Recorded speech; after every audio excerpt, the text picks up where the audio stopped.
Ontem a gente falou aqui no Cidade Alerta Alagoas que a Justiça determinou a suspensão do concurso para conselheiros tutelares, porque alguns candidatos constataram possíveis irregularidades. O repórter Bruno Protásio conversou com um dos candidatos ao cargo. Vamos acompanhar. O processo seletivo para os conselheiros tutelares de Maceió está suspenso provisoriamente depois de uma determinação da Justiça. Alguns candidatos entraram com um pedido da suspensão após constatarem irregularidades durante as provas aplicadas. Nós estivemos com um grupo destes candidatos nesta manhã na Secretaria Municipal de Assistência Social e conversamos com o representante deles, o Alisson Cardoso, que nos explicou como é que está essa situação. Existem várias demandas de irregularidades, possíveis irregularidades, vamos dizer assim. A gente sabe o que tem, mas aí quem tem que ver se existe ou não é a lei. E aí o que é que nós temos de primeiro ponto? Nós temos união, houve prova com um participante da empresa, prestador de serviço da empresa, que fez, deu instrução, participou de todo o processo lá e veio para Maceió como candidato ao conselho. Diante disso, nós temos mais a questão como é que eu posso dizer? A questão do participante lá, como instrutor, como professor, veio para cá, foi candidato.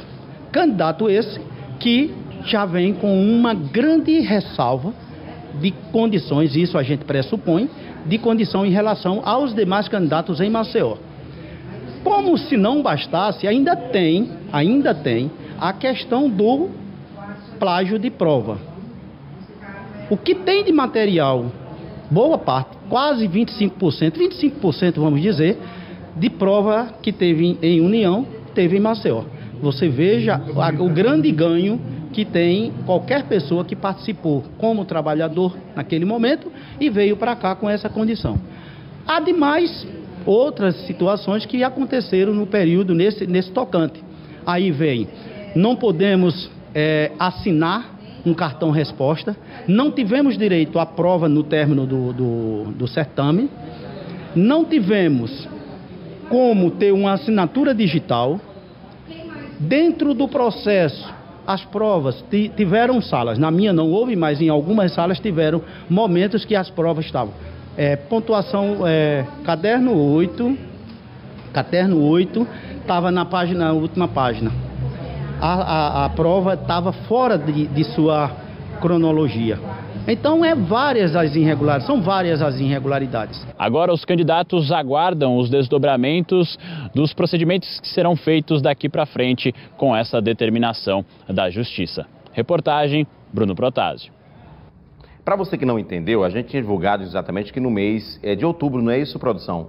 Vai acontecer a eleição para conselho tutelar. Tínhamos até comentado semana passada que é importante a participação da comunidade, enfim. Mas antes da eleição, para você ser realmente um candidato na eleição, tem esse processo seletivo. Então não é todo mundo que pode participar, porque acredito eu que tem que ter algumas informações sobre criança e adolescente, passar por uma prova realmente para saber o que é que ele vai atuar, onde ele vai atuar. Os pré-selecionados e aí colocam os seus nomes para a eleição.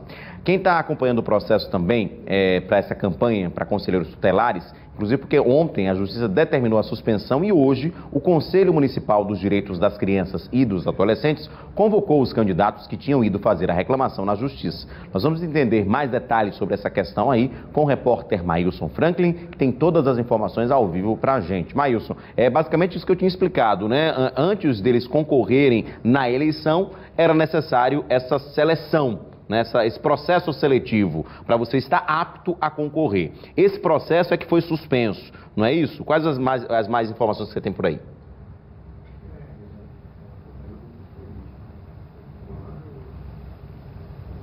Todos que assistem ao Cidade Alerta Alagoas, né, esse grupo de 10 candidatos, eles não tiveram acesso aos gabaritos da prova com as respostas. Por isso que eles entraram na Justiça, né, solicitando a suspensão desse concurso, porque eles não tiveram acesso a esse cartão de resposta. Só que hoje eles foram convocados, tiveram acesso, né, aos cartões de respostas pela Secretaria. E nós vamos conversar a partir de agora com a juíza Fátima Pirauá, doutora titular da 28ª Vara Civil da Infância e da Juventude, inclusive a decisão foi dela. Doutora, boa noite. Com essa convocação dos conselheiros tutelares, como é que fica essa decisão da Justiça? Boa noite. Boa noite a todos os telespectadores, né, que eu sei que são muitos. E nós realmente decidimos, porque isso era um direito dos candidatos, né, terem acesso a esse cartão, né, a esse gabarito, porque senão eles não poderiam avaliar, né, o que erraram, o que acertaram, e até um possível recurso se eles não se conformassem com essa correção. Por isso concedemos, como eles já tiveram acesso a esses cartões, nós também na nossa decisão dissemos que teria que ser aberto um prazo para recurso, acaso eles, né, entendam que devem entrar com algum recurso, e se tudo isso ficar, né, resolvido, claro, o certame continuará. As etapas, né, até a eleição do dia 6 estarão liberados para acontecer, mas os candidatos realmente precisavam ter, possivelmente, eles, né, impetrarão algum recurso. E se não, também está tudo já resolvido. Inclusive, doutora, é até um direito daquela pessoa que está fazendo um concurso ter direito, ter acesso ao gabarito da prova. Sim, né? Sim, com certeza, porque não há como conferir, né? Todas as pessoas que fazem concurso, alguns devem estar me ouvindo, a maior ansiedade do candidato, né, a qualquer concurso público é exatamente esse, de saber o que acertou, né, o que errou, e se realmente aquela correção da prova foi justa, né? E se ele não vai precisar impetrar algum recurso para que aquela correção seja da forma que ele entende que é a correta e que é a justa. Então, todos os candidatos têm esse direito, né? Houve essa falha realmente, mas isso já foi, né, resolvido pela presidente do Conselho, né, pela notícia que você acaba de me dar ainda hoje. Eu não sei se os candidatos ainda vão recorrer ou já se conformaram com essa correção, porque se recorrerem e tiverem seu recurso provido, né, então eles terão que entrar na lista dos aptos a concorrerem ao pleito no dia 6 de outubro. Doutora, a senhora precisa ser comunicada oficialmente, né, dessa convocação, que os conselheiros tutelares foram convocados pela Secretaria, para que essa decisão ela seja suspensa? Sim, com certeza. A presidente do Conselho Municipal da Educação, da criança e adolescente, ela vai certamente me comunicar, né, tanto como o município, que os réus foram, né, o município e o Conselho Municipal, que é quem preside a eleição. O Conselho Municipal, né, quem faz essa eleição, fiscalizada evidentemente pelo Ministério Público, né, e qualquer irregularidade vem em juízo para que a gente possa decidir. E certamente isso vai ser comunicado nos autos do processo para que, né, a gente possa dar por cumprida essa obrigação que a gente determinou que fosse realizada pelo CMDCA. Caso não recorra, o que é que pode acontecer? Aí também, né, elas também, certamente, ela comunicará, né, a presidente deverá comunicar, e aí o pleito, né, o certame, as fases, mais alguma fase que haja, vai correr normalmente, até a eleição, né, para que as pessoas possam escolher os conselheiros tutelares, que têm uma função importantíssima na defesa dos direitos das crianças e dos adolescentes. Doutora, eu torcer que daqui para frente agora dê tudo certo, a justiça mais uma vez não seja acionada. Né? Vamos torcer, né? Vamos torcer, porque realmente isso, né, assim, é complicado, porque, né, a eleição fica um pouco tumultuada, e a gente que já tem uma vara tão assoberbada, tão cheia de questões e de processos, e é bom que todos confiem na lisura do pleito, e com certeza isso acontecerá, isso ocorrerá, mas outras ações que estejam lá porventura ou que cheguem, é claro que nós estaremos lá exatamente para decidir, né, dentro do que estiver no processo e do que for certo e dentro da legalidade.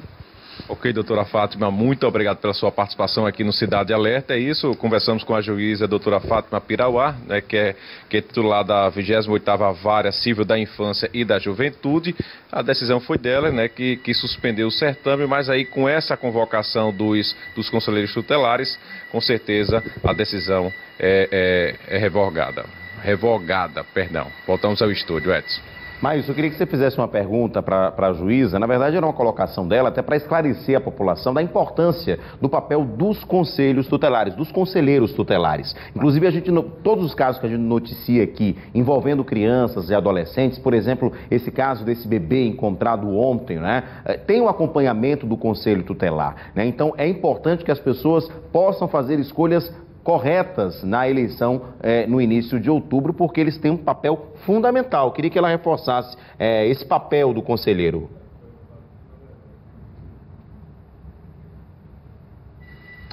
Verdade, eu vou fazer essa pergunta aqui à doutora Fátima, inclusive é um comentário, uma pergunta do apresentador, doutora Fátima, que é um papel muito importante do conselheiro tutelar. Ele trabalha diretamente com a criança, né, com adolescentes, e a importância da população em escolher esses representantes. Tem que escolher bem, né? Não, com certeza. Ele é a porta de entrada, né? Porque todas as denúncias, né, de negligência, de maus tratos, de violência, de abuso sexual, né, com uma criança ou um adolescente, é ao conselho tutelar que ou a família, ou um vizinho, ou alguém que tome conhecimento dessa violação de direito, vai procurar o conselheiro tutelar. Então é importantíssimo que ele saiba exatamente o que fazer, né, como dar essa proteção a essas crianças e a esses adolescentes, como orientar também esses pais, né, essas pessoas que cuidam dessas crianças. Então, é de extrema importância esse papel. O conselheiro tutelar, ele é o primeiro a ser acionado, né? Pela aquela família. Exatamente, é o primeiro a ser acionado. Então, é ele que já nos traz a notícia, né, do que aconteceu, né, que a gente e o processo já inicia normalmente. Se for necessário, ele já leva, já pode imediatamente levar, dependendo do horário, ele já leva imediatamente essa criança. Se não houver ninguém na família para cuidar, ele já pode levar imediatamente para um abrigo, né, e nos comunicar, tanto o abrigo como ele, fazer um relatório do que ocorreu, para que nós possamos, né, avaliar se essa criança deve permanecer nessa família ou não. Então, assim, é importantíssimo o papel do Conselho Tutelar. E aí é também direito deles, como nesse caso que a gente estava mencionando, de ter o que foi determinado que eles tivessem, e tanto os autores, né, como o réu, no caso que seria o conselho, devem nos comunicar para que a gente veja se a nossa decisão foi efetivamente atendida e cumprida. Ok, doutora, muito obrigado mais uma vez a sua participação aqui no Cidade Alerta. Voltamos ao estúdio, é com você, Edson Moura.